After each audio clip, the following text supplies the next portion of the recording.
toujours Avignon, place des Corsins, un lieu tout à fait nouveau, tout à fait exceptionnel. Ce lieu accueille un collectif d'artistes pendant la période du festival. Des artistes qui sont d'Avignon pour la plupart, mais je suis avec Pascal, qui est une artiste très connue ici à Avignon, Pascal Bress. Elle fait des dessins, elle fait des collages, elle fait... Enfin, c'est beau, c'est merveilleux. Et son travail évolue d'année en année, et vers le beau, vers le mieux. Et c'était déjà beau au départ, vous vous rendez compte? Bonjour Pascal. Bonjour. Non, dites-moi, racontez-nous un petit peu cette aventure d'aujourd'hui, enfin, du mois. Alors, c'est une manifestation qui s'intitule In, Off et Out. Et en fait, nous avons été conviés, donc 11 artistes avignonnais ont été conviés à réaliser une affiche sur le Festival d'Avignon, sachant qu'ils y ont leur atelier et qu'ils habitent la ville. Et c'était qu'ils mettent en image leur vision, leur ressenti sur le festival. Alors, chacun fait une affiche. Alors, j'ai cru comprendre que l'affiche pouvait être acquise. Tout à fait, elles sont toutes le prix de vente est de 15 € pour chacune. Oui, mais alors, imaginez quelqu'un rentre, un Chinois, un Américain fortuné, il rentre, il pique toutes les affiches le lendemain, comment vous faites? Eh bien, on les refait imprimer, il n'y a pas de souci. Ce sont des impressions. Oui, c'est des impressions numériques. Numériques. Ah, oui, oui. Voilà, vous voyez ma Offset. question. Vous avez Des impressions offset, voilà, vous avez bien compris que ma question était très orientée Tout à fait. et que j'imaginais que la réponse allait dans ce sens.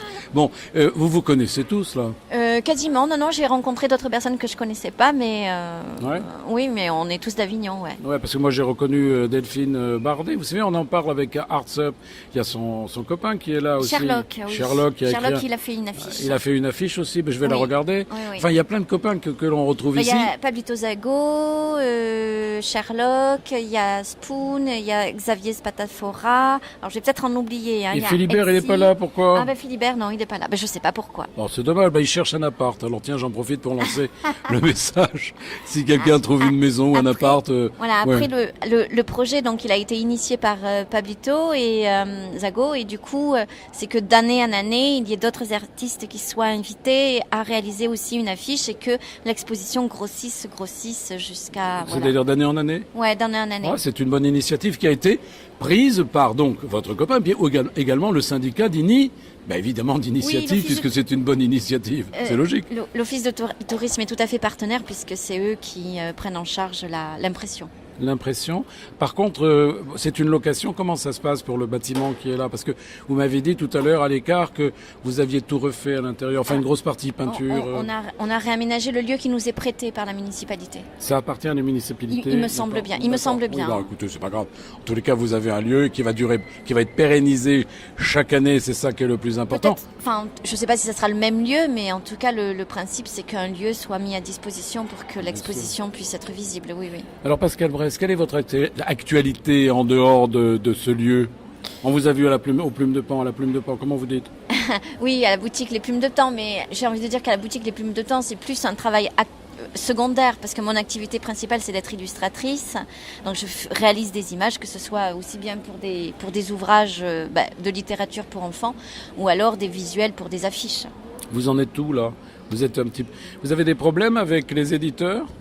Le week-end dernier, j'étais au Salon du Livre de Sablé. Avec une autre Pascal, non? Oui, avec une autre Pascal. Donc... Et voilà, toutes les Pascal qui ont du talent, les Pascal de France se réunissent au même endroit à la même époque. Avec qui nous avons créé Chanteline, un livre pour les tout petits. Il y a quelques années, mais c'est toujours Ouais. beau, hein, toujours d'actualité. Et il marche toujours bien. Il marche bien. Les petits ont grandi, mais il y en a d'autres qui arrivent sur le marché, donc ça C'est marche. clair. Et puis là, j'ai fini un projet que j'envoie aux éditeurs, donc j'espère qu'il y en a un qui sera sensible. Et puis, Mais qui n'est pas sensible à votre talent?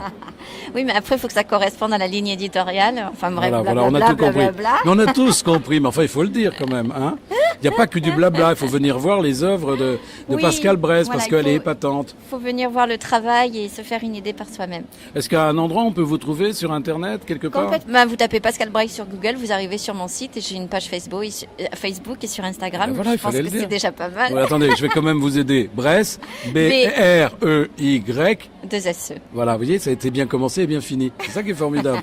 Hein, bon, je vous embrasse, je vous aime. C'était Pierre-Patrick pour Friendly Radio. Et puis, vous le savez, Tête d'Aillard Média, le nouveau média à Avignon. Je vous embrasse, je vous aime. Je vous dis à très, très bientôt. Allez,